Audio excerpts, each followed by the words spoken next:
شروع اللہ کے نام سے جو بڑا مہربان نہایت رحم والا ہے۔ الف لام میم، یہ حکمت کی بھری ہوئی کتاب کی آیتیں ہیں، نیکوکاروں کے لیے ہدایت اور رحمت، جو نماز کی پابندی کرتے اور زکوٰۃ دیتے اور آخرت کا یقین رکھتے ہیں، یہی اپنے پروردگار کی طرف سے ہدایت پر ہیں اور یہی نجات پانے والے ہیں۔ اور لوگوں میں بعض ایسا ہے جو بیہودہ حکایتیں خریدتا ہے تاکہ لوگوں کو بے سمجھے خدا کے رستے سے گمراہ کرے اور اس سے استہزاء کرے، یہی لوگ ہیں جن کو ذلیل کرنے والا عذاب ہوگا۔ اور جب اس کو ہماری آیتیں سنائی جاتی ہیں تو اکڑ کر منہ پھیر لیتا ہے، گویا ان کو سنا ہی نہیں، جیسے ان کے کانوں میں ثقل ہے، تو اس کو درد دینے والے عذاب کی خوشخبری سنا دو۔ جو لوگ ایمان لائے اور نیک کام کرتے رہے، ان کے لیے نعمت کے باغ ہیں، ہمیشہ ان میں رہیں گے۔ خدا کا وعدہ سچا ہے اور وہ غالب حکمت والا ہے۔ اسی نے آسمانوں کو ستونوں کے بغیر پیدا کیا، جیسا کہ تم دیکھتے ہو، اور زمین پر پہاڑ بنا کر رکھ دیے تاکہ تم کو ہلا نہ دے، اور اس میں ہر طرح کے جانور پھیلا دیے۔ اور ہم ہی نے آسمان سے پانی نازل کیا، پھر اس میں ہر قسم کی نفیس چیزیں اگائیں۔ یہ تو خدا کی پیدائش ہے، تو مجھے دکھاؤ کہ خدا کے سوا جو لوگ ہیں انہوں نے کیا پیدا کیا ہے۔ حقیقت یہ ہے کہ یہ ظالم صریح گمراہی میں ہیں۔ اور ہم نے لقمان کو دانائی بخشی کہ خدا کا شکر کرو، اور جو شخص شکر کرتا ہے تو اپنے ہی فائدے کے لیے شکر کرتا ہے، اور جو ناشکری کرتا ہے تو خدا بھی بے پرواہ اور سزاوار حمد و ثنا ہے۔ اور اس وقت کو یاد کرو جب لقمان نے اپنے بیٹے کو نصیحت کرتے ہوئے کہا کہ بیٹا، خدا کے ساتھ شرک نہ کرنا، شرک تو بڑا بھاری ظلم ہے۔ اور ہم نے انسان کو، جسے اس کی ماں تکلیف پر تکلیف سہ کر پیٹ میں اٹھائے رکھتی ہے، پھر اس کو دودھ پلاتی ہے، اور آخر کار 2 برس میں اس کا دودھ چھڑانا ہوتا ہے، اپنے نیز اس کے ماں باپ کے بارے میں تاکید کی ہے کہ میرا بھی شکر کرتا رہے، اور اپنے ماں باپ کا بھی، کہ تم کو میری ہی طرف لوٹ کر آنا ہے۔ اور اگر وہ تیرے در پہ ہوں کہ تو میرے ساتھ کسی ایسی چیز کو شریک کرے جس کا تجھے کچھ بھی علم نہیں، تو ان کا کہا نہ ماننا، ہاں دنیا کے کاموں میں ان کا اچھی طرح ساتھ دینا، اور جو شخص میری طرف رجوع لائے اس کے رستے پر چلنا، پھر تم کو میری طرف لوٹ کر آنا ہے، تو جو کام تم کرتے رہے میں سب سے تم کو آگاہ کروں گا۔ لقمان نے یہ بھی کہا کہ بیٹا، اگر کوئی عمل بالفرض رائی کے دانے کے برابر بھی چھوٹا ہو، اور ہو بھی کسی پتھر کے اندر یا آسمانوں میں مخفی ہو یا زمین میں، خدا اس کو قیامت کے دن لاموجود کرے گا۔ کچھ شک نہیں کہ خدا باریک بین اور خبردار ہے۔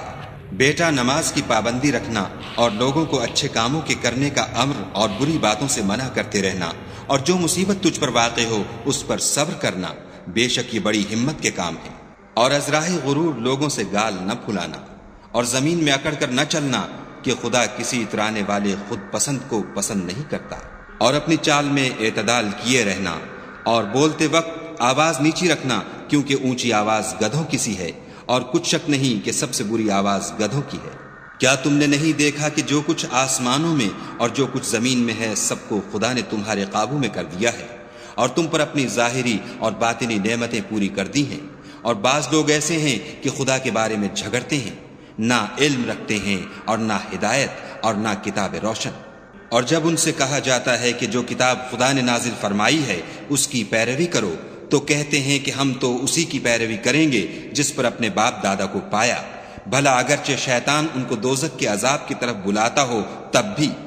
اور جو شخص اپنے تئیں خدا کا فرما بردار کر دے اور نیکوکار بھی ہو، تو اس نے مضبوط دستاویز ہاتھ میں لے لی، اور سب کاموں کا انجام خدا ہی کی طرف ہے۔ اور جو کفر کرے تو اس کا کفر تمہیں غمناک نہ کر دے، ان کو ہماری طرف لوٹ کر آنا ہے، پھر جو کام وہ کیا کرتے تھے ہم ان کو جتا دیں گے۔ بے شک خدا دلوں کی باتوں سے واقف ہے۔ ہم ان کو تھوڑا سا فائدہ پہنچائیں گے، پھر عذاب شدید کی طرف مجبور کر کے لے جائیں گے۔ اور اگر تم ان سے پوچھو کہ آسمانوں اور زمین کو کس نے پیدا کیا، تو بول اٹھیں گے کہ خدا نے۔ کہہ دو کہ خدا کا شکر ہے، لیکن ان میں اکثر سمجھ نہیں رکھتے۔ جو کچھ آسمانوں اور زمین میں ہے سب خدا ہی کا ہے، بے شک خدا بے پرواہ اور سزاوار حمد و ثنا ہے۔ اور اگر یوں ہو کہ زمین میں جتنے درخت ہیں سب کے سب قلم ہوں، اور سمندر کا تمام پانی سیاہی ہو، اور اس کے بعد 7 سمندر اور سیاہی ہو جائیں، تو خدا کی باتیں یعنی اس کی صفتیں ختم نہ ہوں۔ بے شک خدا غالب حکمت والا ہے۔ خدا کو تمہارا پیدا کرنا اور جلا اٹھانا ایک شخص کے پیدا کرنے اور جلا اٹھانے کی طرح ہے۔ بے شک خدا سننے والا دیکھنے والا ہے۔ کیا تم نے نہیں دیکھا کہ خدا ہی رات کو دن میں داخل کرتا ہے اور وہی دن کو رات میں داخل کرتا ہے، اور اسی نے سورج اور چاند کو تمہارے زیر فرمان کر رکھا ہے، ہر ایک ایک وقت مقرر تک چل رہا ہے، اور یہ کہ خدا تمہارے سب اعمال سے خبردار ہے۔ یہ اس لیے کہ خدا کی ذات برحق ہے، اور جن کو یہ لوگ خدا کے سوا پکارتے ہیں وہ لغو ہیں، اور یہ کہ خدا ہی عالی رتبہ اور گرامی قدر ہے۔ کیا تم نے نہیں دیکھا کہ خدا ہی کی مہربانی سے کشتیاں دریا میں چلتی ہیں تاکہ وہ تم کو اپنی کچھ نشانیاں دکھائے؟ بے شک اس میں ہر صبر کرنے والے اور شکر کرنے والے کے لیے نشانیاں ہیں۔ اور جب ان پر دریا کی لہریں سائبانوں کی طرح چھا جاتی ہیں تو خدا کو پکارنے اور خالص اس کی عبادت کرنے لگتے ہیں، پھر جب وہ ان کو نجات دے کر خشکی پر پہنچا دیتا ہے تو بعض ہی انصاف پر قائم رہتے ہیں، اور ہماری نشانیوں سے وہی انکار کرتے ہیں جو عہد شکن اور ناشکرے ہیں۔ لوگوں اپنے پروردگار سے ڈرو اور اس دن کا خوف کرو کہ نہ تو باپ اپنے بیٹے کے کچھ کام آئے اور نہ بیٹا باپ کے کچھ کام آ سکے۔ بے شک خدا کا وعدہ سچا ہے۔ بس دنیا کی زندگی تم کو دھوکے میں نہ ڈال دے، اور نہ فریب دینے والا شیطان تمہیں خدا کے بارے میں کسی طرح کا فریب دے۔